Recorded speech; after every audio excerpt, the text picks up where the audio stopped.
बौद्ध धर्म। कौन धर्म? हाँ, बौद्ध धर्म। ठीक है।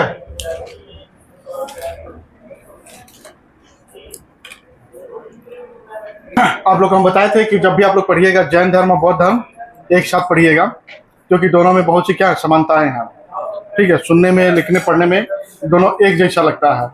दोनों की माता का नाम, पिता का नाम, तपस्या करने का स्थान, वृक्ष, नदी, ज्ञान, उपदेश, बहुत कुछ क्या है, हाँ, मिलता जुलता है।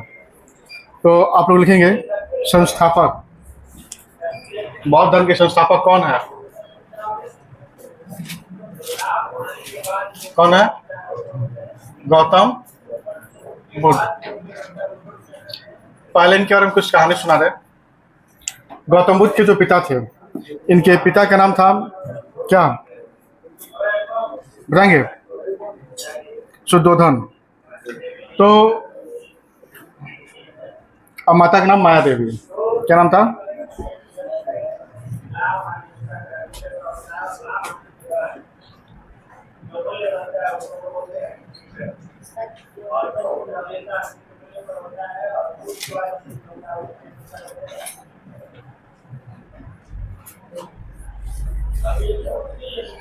देखिए, जो बौद्ध धर्म के संस्थापक थे गौतम बुद्ध थे। कौन थे? गौतम बुद्ध। और इनके पिता का नाम था शुद्धोधन, माता का नाम क्या था? माया देवी। ठीक है। गौतम बुद्ध बुद्ध कब बने? इनके बचपन का नाम क्या था? सिद्धार्थ। बचपन का नाम क्या था? हाँ, सिद्धार्थ। ठीक है। लेकिन सिद्धार्थ को जब ज्ञान प्राप्त हो गया 6 वर्षों की तपस्या के बाद, तब इनका नाम बदल गया। तब क्या हो गया? बुद्ध के हो गया। क्या हो गया? बुद्ध। गौतम बुद्ध हो गया। ठीक है। और जो इनके पिता थे शुद्धोधन, ये चाहते थे कि इनके यहाँ जो बच्चा जन्म ले वो बहुत शूरवीर हो, ताकतवर हो, काफ़ी दूर दूर तक इनका वर्चस्व हो। तो उन्होंने अपने बच्चे का भविष्यवाणी जानने के लिए अगल बगल के दूर दूर के लोगों, पुरोहितों को, पंडितों को और क्या बोलते हैं, लोगों को बुलाए। अब बुलाने के बाद जो है कि वो भविष्यवाणी जो है जानना चाहते थे। तो अपने दरबार में जब वो बुलाए तो काफ़ी दूर दूर के लोग आए।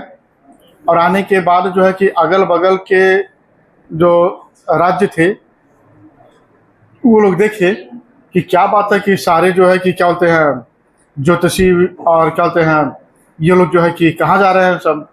इन लोग को भी गुप्त सूचनाएं मिली। तो जब दरबार में पहुंचे सभी लोग, तो दरबार में जब देखे लोग बच्चे का जो भविष्यवाणी किए लोग, कहें कि ये जो बच्चा जन्म लेने वाला है ये जो है कि बहुत शूरवीर होंगे, ताकतवर होंगे और 7 समुंदर पार तक जो है अपना वर्चस्व लहराएंगे। लेकिन अगर ये योद्धा के रूप में हुए, शासक के रूप में, तो शासक के रूप में 7 समुंदर पार तक अपना वर्चस्व लहराएंगे। अगर संत बने तो संत के रूप में, मतलब जिस रूप में ये ढले उस रूप में। अब ये बात जब वो लेकिन कह दिए तो इनके पिताजी को जो है, पिताजी कौन? शुद्धोधन के मन में जो है चिंता होने लगी। वो चाहते थे कि जो बच्चा जन्म ले वो कैसा हो, वो एक राजा के रूप में और जाना जाए। ठीक है। लेकिन माया देवी जो थी, जन्म के 7वें दिन बाद, मतलब वो लुम्बिनी जो नेपाल में पड़ता है जो जगह, तो ये जो है कि लुम्बिनी के जंगलों में जो है, जैसे ये वापस दरबार में आ रही थी, मायके गई थी, तो रास्ते में ही पड़ता है लुम्बिनी। तो लुम्बिनी के जंगल में ही जो है, हाँ, बुद्ध का जन्म हुआ। और जन्म के 7वें दिन बाद, जन्म के 7वें दिन बाद ये धरा पे गिर गए। धरा पे गिरने का मतलब इनकी मृत्यु हो गई। और इनकी पत्नी का नाम क्या है गौतम बुद्ध के? यशोधरा।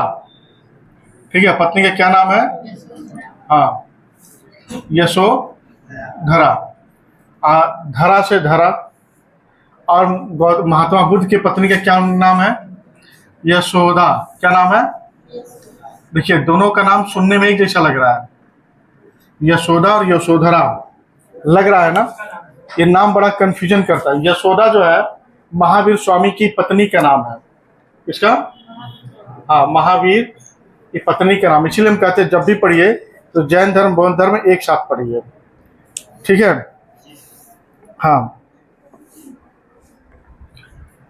तो यशोधरा के साथ हो गई, ठीक है। तो 7 दिन बाद जब इनका जन्म हुआ, ये केवल नॉलेज का भी बताया, अभी लिखवाएंगे नहीं। तो गौतम बुद्ध के सिद्धार्थ के जन्म के 7वें दिन बाद इनकी माता क्या हो गई, गुजर गई।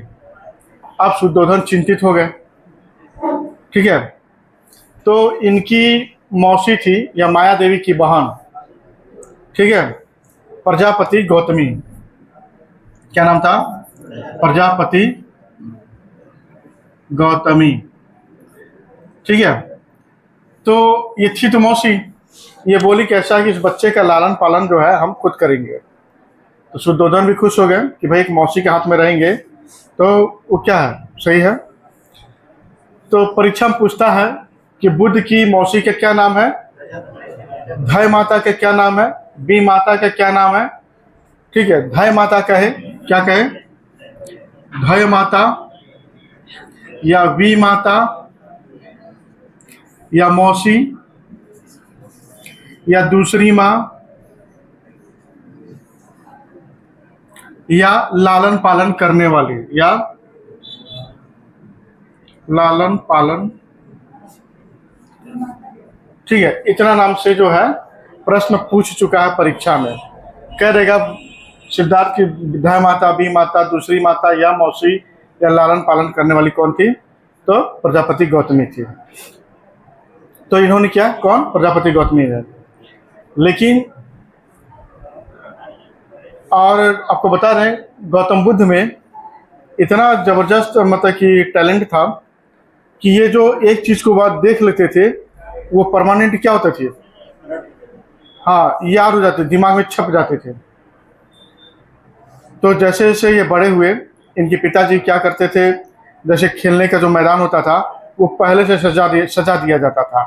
जो बच्चे आते थे वो पहले से नए कपड़े, साफ सुथरे, एकदम नेट एंड क्लीन बच्चों को, हष्ट-पुष्ट बच्चों को इनके पास भेजा जाता था खेलने के लिए। अगर कोई बच्चा बीमार है, घाव है या कुछ इस टाइप का है, तो उस बच्चे को क्या किया जाता था, किनारे कर दिया जाता था। और वो छोड़िए, राज्य में कभी ये जब जाते थे, ठीक है, कहीं बाहर निकलना होता था, कहीं घूमना होता था, तो उस गली मोहल्ले को, सड़कों को क्या किया जाता था, एकदम नया बना दिया जाता था। बीमार व्यक्ति, बूढ़ा व्यक्ति, जो इस टाइप के लोग होते थे, बुजुर्ग लोग, या कोई भिखारी वगैरह, चाहे कोई गंदा कपड़ा पहना हो, उसको उनके सामने से क्या किया जाता था, हटा दिया जाता था, कवर कर दिया जाता था। सब कुछ जो है इनको अच्छा दिखाने का प्रयास किया गया, समझ गए। और उसके बाद जब थोड़े और बड़े हुए तो अब वो चाहते थे इनको राजा की तरह ज्ञान प्राप्त हो, अब मतलब राजकुमार की तरह। इनके पिताजी कौन, शुद्धोधन। तो जितने लोग आए, ठीक है, एक ही बार इनको बताते थे, ये पूरा बातों क्या कर लेते थे, मतलब जितने गुरु आए, जब क्या बोलते हैं, जैसे मान लीजिए ये इनके पास युद्ध कला भी है ना, पहलवान जो कुश्ती वाले जो गुरुजी आए, जब वो लोग सिखाए, तो ये जो है कई बार टेक्निक को पकड़ते थे और धड़ धड़ क्या करते थे, सीख जाते थे। तो वो लोग भी हाथ जोड़ लिए कि आप कोई साधारण मानव नहीं है। फिर घुड़सवारी करना, फिर युद्ध कला सीखना, तलवारबाजी, वो इसमें एकदम निपुण थे, समझ गया।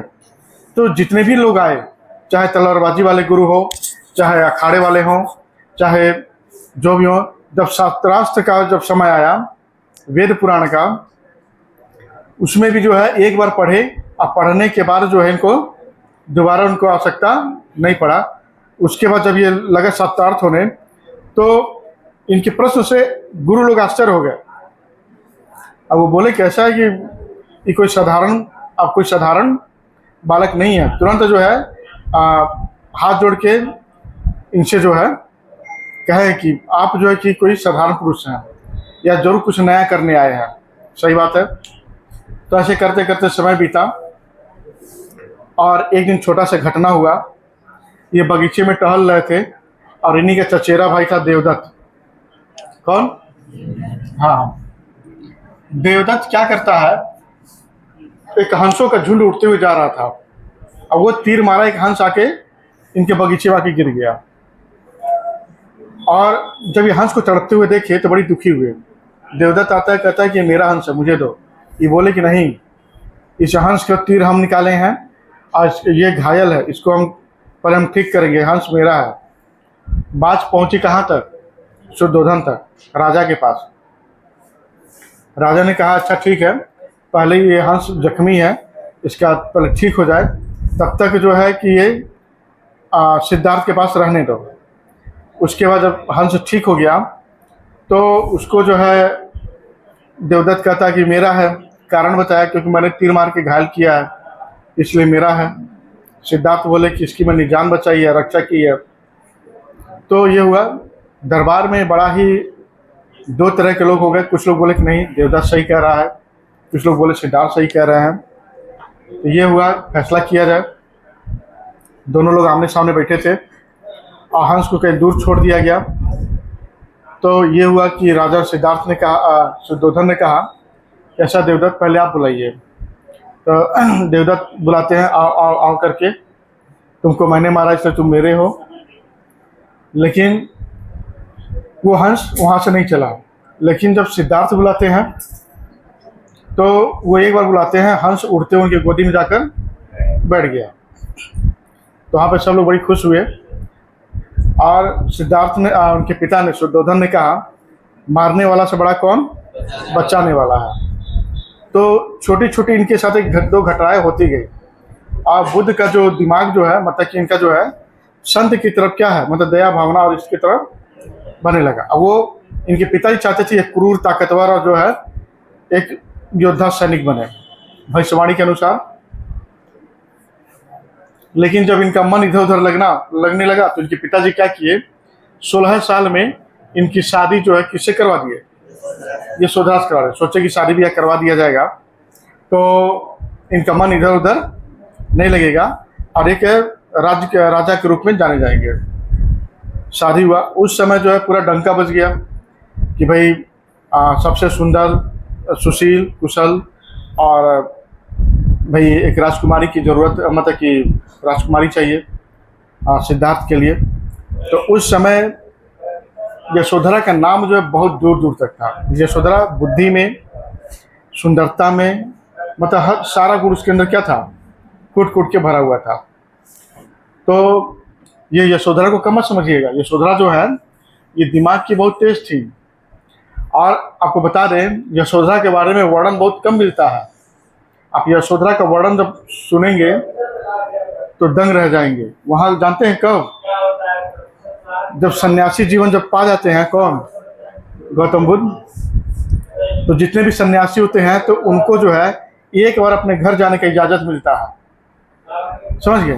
तो यही हाल बुद्ध का भी हुआ। उनके भी मन में इच्छा हुई कि एक बार हम अपने परिवार से मिलें। तब राज दरबार में गए, लेकिन उनका कंडीशन ये था, वो संत के रूप में जाना चाहते थे। इसीलिए वो लोग अपना रूप बदल के भिक्षा मांगने के, आज भी देखते होंगे आप लोग, सुनते होंगे, भिक्षा मांगने के रूप में गए। लेकिन उनको पहचान लिया गया, लेकिन संत के रूप में ही रहना शुरू चाहे। सबसे दर्दनाक कहानी तब है जब बुद्ध को इच्छा होता है अपने पुत्र राहुल से मिलने के लिए। जब वो जाते हैं तो राहुल सोया हुआ था, यशोधरा वहाँ खड़ी थी। और यशोधरा खड़ी थी चुपचाप, आंखों में आंसू, न वो ना तो हंसी के थे ना तो खुशी के थे। और वो सीन ऐसा था, उसका वर्णन जो आप लोग पढ़ेंगे तो एकदम दिल दहल जाएगा। वो गए और यशोधरा से मिले, पूछे और यशोधरा से कुछ मांगने के लिए कहे, ठीक है। तो यशोधरा ने कहा राहुल को ले जाइए। अभी वो शब्द हमको याद नहीं आ रहा, वो सुनेंगे तब लोग हम दहल जाएंगे। यशोधरा के जब सुनेंगे ना, इसका वर्णन, यशोधरा का वर्णन बहुत कम मिलता है, ठीक है। और इसी से मिलता जुलता मिलता है कौन, नागमती का वियोग। एकदम हूबहू नागवती के वियोग का ही जो है छुआ जाएगा। खैर आगे बढ़ते हैं, वो पेपर में नहीं पूछेगा, घबराइए नहीं। हाँ, लेकिन नॉलेज होना चाहिए सबके पास। तो यशोधरा से विवाह हो गया, फिर उनका मन जो है लगा रहा किसमें, संत वालों में, साधु दया भाव में। एक दिन अपने पिता से आज्ञा लेते हैं कि भाई हमको भी राज दरबार जो है रूप बदल के घूमना है। बहुत जिद करते हैं। तो ये हुआ कि अच्छा ठीक है, इनके पिताजी आदेश देते हैं कि ठीक है जाइए। तो जब ये रूप बदल के शाम के समय, ठीक है, नेपाल में कपिलवस्तु में, ये जब कपिलवस्तु की सैर पे निकले, तो जब दरबार में जब निकले गांव में, तो वो देखे, पहले गए तो देखे कि एक लाश घर के बाहर लेटाया हुआ था। संध्या का समय था, लोग रो रहे हैं, विलाप कर रहे हैं। लाश ऐसी सड़क के बाहर, गांव घर के बाहर पड़ी है, लेकिन शाम के समय सभी महिलाएं पुरुष जो अंदर चले गए, और लाश कहाँ है, बाहर है। फिर आगे बढ़े तो एक बीमार व्यक्ति देखे, फिर और आगे बढ़े तो एक सन्यासी देखे, ठीक है। तो इसी तरह से करके जो है बीमार व्यक्ति, लाश, और क्या बोलते हैं सन्यासी, और एक बूढ़ा बुजुर्ग व्यक्ति को देखे। तो चारों दृश्य वो देखे, अब इनका दिल क्या हो गया, पिघल गया। इनका मन जो है क्या हो गया, पिघल गया, ठीक है। और उसी समय राहु का भी जन्म हो चुका था। किसका? हाँ। अब जब राहु का जन्म हुआ तो ये क्या है कि काल आ गया, राहु।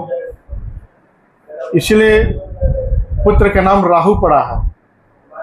कहते ना राहु केतु आपके ग्रह नक्षत्र में क्या है, घेरा हुआ है, तो राहु आ गया, इसलिए उसका नाम राहु पड़ गया।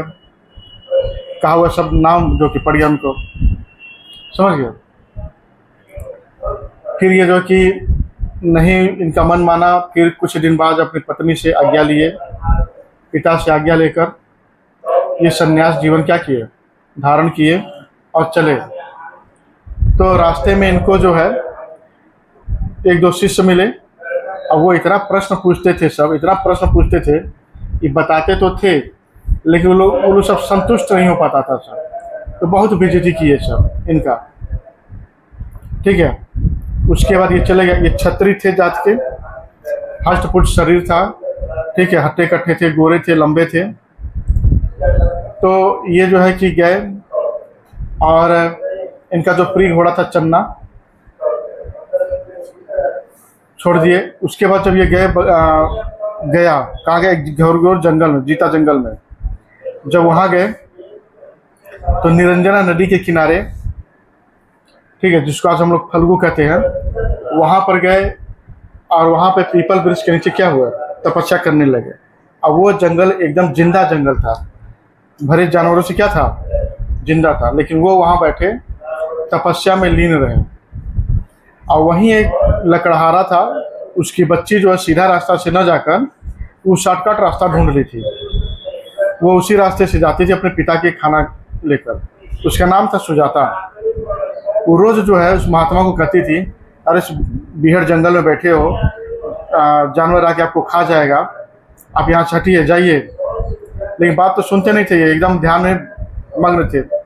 करते करते करते जो 6 साल हो गया, और बच्ची डेली उनसे बात करते हुए जाती थी, और ये अपने ध्यान में लगे रहते थे। इनके शरीर में पूरा दीमक उमक, सांप बिच्छू सब चढ़ जाता था, पूरा ढेर लगा लिए थे सब। एक दिन रात को क्या हुआ, उस बच्ची को लगा कि लग रहा ऊपर वाला मेरा परीक्षा ले रहा है, अगर ये महात्मा मर जाएंगे तो पाप हमको पड़ेगा, ठीक है। और उनके शरीर पे पूरा जो है कि वो दीमक का, मिट्टी का क्या क्या ढेर बन गया है। तो वो जो है रात को 12 बजे, मतलब जब ये बैसाख पूर्णिमा के दिन था, कौन दिन था, पूर्णिमा का दिन था, और उस दिन घनघोर बारिश और मौसम खराब था। वो तुरंत घर से निकली खीर लेकर, और दौड़ते हुए आई उस घनघोर जंगल में, और आने के बाद जो है वो महात्मा के मुंह में क्या किया, डाल दी। जैसे ही मुंह में गया, उनका तपस्या क्या हो गया, भंग हुआ, या ये कहिए उनको ज्ञान की प्राप्ति हो गई। उसके बाद उनको पता चला कि ज्ञान क्या है, और तब तक तो सिद्धार्थ इनको कहा जाता था। क्या कहा जाता था? अब जैसे इनको ज्ञान प्राप्त हुआ, इनका नाम बदल गया। इनका नाम क्या हो गया? बुद्ध। क्या हो गया? बुद्ध। अब उसके बाद ज्ञान प्राप्ति के बाद ये बुद्ध कहलाए। क्या कहलाए? बुद्ध। ठीक है। अब वो जो स्थान जहाँ उनको ज्ञान प्राप्त हुआ वो बौद्ध गया कहलाया। क्या कहलाया? बौद्ध गया। और परसों गया जी का नाम बदल गया, मालूम है कि नहीं? गया का नाम बदल गया, मालूम है? गया का नया नाम क्या हो गया? गया जी हो गया। क्या हो गया? नाम के पीछे जी जोड़ना पड़ेगा आपको। ठीक है, तो हो गया। तो फिर वही उठे और थोड़ी देर बाद जो है कि वहाँ विश्राम किए और सुबह के समय जो है उसी फल्गु नदी में क्या हुए? स्नान किए। शरीर पे पूरा मले वले बढ़िया से नहाए धोए और धुलने के बाद वहाँ से वो क्या हो गया? उस बच्ची से को आशीर्वाद देते हुए वो निकल गए ऋषिपत्तनम। कहाँ निकल गए? ऋषिपत्तनम, जिसको आज हम लोग सारनाथ कहते हैं। क्या कहते हैं? सारनाथ। सारनाथ का पुराना नाम ऋषिपत्तनम। ठीक है। जब वहाँ गए तो फिर वही शिष्य मिले उनको, उनके वही पुराने चारों शिष्य मिले। तो बोले, और आनंद कैसे हो? वो आश्चर्य कह रही, ये तो महान देवता है जो मेरा नाम भी जानते हैं। और उसके बाद जो पूछा हुआ प्रश्न उस समय का था, सारे प्रश्नों का वो जवाब क्या है? सरलता से दिए। अब सब लगे सब फूट फूट के रोनो, चारों पांचों। और उनका पैर पकड़ लिए, कहे कि नहीं। अब वो सब गुरु के वो एक गुरु ढूंढ रहे थे सब। अब पहले इनको गुरु मिल गया। ठीक है। ऐसे इनका उसके बाद ये जो है अपना बौद्ध धर्म का क्या किए? प्रचार प्रसार किए। कौन? गौतम बुद्ध प्रचार प्रसार किए। और भविष्यवाणी के अनुसार कि 7 समुंदर पार तक जो है बौद्ध धर्म क्या है? फैलेगा। तो उस समय भारत में जितना सनातनी थे, जितना हिंदू धर्म थे, सब लोग बौद्धिस्ट हो गए। क्या हो गए? बौद्धिस्ट हो गए। ये जहाँ जाते थे बौद्ध धर्म का प्रचार प्रसार देते थे, उपदेश देते थे। इनके सारे उपदेश कहाँ से लिए गए हैं? किस दर्शन से? शाक्य दर्शन से। कौन दर्शन से? चाहे जैन हो चाहे बौद्ध हो, कहाँ से लिए हैं लोग? शाक्य दर्शन से। ठीक है। उसके बाद जब ये बिहार में एक जगह मुंगेर, जहाँ आप लोग बाबा धाम जाते हैं जल चढ़ाने के लिए, मुंगेर में के एक संत थे, उनका नाम था श्रीधर शंकराचार्य। उन्होंने अपनी चुटिया बांधी और उन्होंने बोला कि देख रहे हैं कि सनातन धर्म जो है खत्म हो जाएगा, ये बौद्ध धर्म वाले क्या करेंगे? सनातन धर्म को खत्म कर देंगे। तो उन्होंने कहा कि नहीं, और कसम खाए। और वो लगे जो है कि सनातन धर्म का क्या करना है? प्रचार करना है। वो कहे कि मैं भारत से बौद्ध धर्म को खत्म कर दूंगा। और वही प्रण किए। और वो भी जो है अपने कसम के अनुसार क्या किए? बौद्ध धर्म को लगभग भारत से 80-90% खत्म कर दिए। लेकिन भविष्यवाणी के अनुसार बौद्ध धर्म भारत से बाहर जा चुका था। अब उसके बाद ताइवान, चीन, जापान, जितना अगल बगल के पड़ोसी देश है, अफगानिस्तान में जाएंगे देखेंगे बौद्ध धर्म की बहुत बड़ी बड़ी मूर्तियाँ हैं। ठीक है। भविष्यवाणी के अनुसार पूरे चारों ओर क्या हो गया? विदेशों तक फैल गया। और भारत में क्या हो गया? बौद्ध धर्म वाले लगभग कम हो गए, समाप्त नहीं हुए, लेकिन बहुत हद तक क्या हो गया? 80-90% कम हो गए। समझ गए? और इन्हीं के जन्म के 23 साल बाद जन्म लिए कौन? 540 ईसा पूर्व में महावीर स्वामी। कौन? महावीर स्वामी। महावीर स्वामी कितने साल छोटे हैं? 23 वर्ष। महावीर स्वामी से कितने बड़े हैं ये? 23 साल बड़े हैं। कौन? गौतम बुद्ध। ठीक है। तो ये तो था छोटा सा क्या कहानी।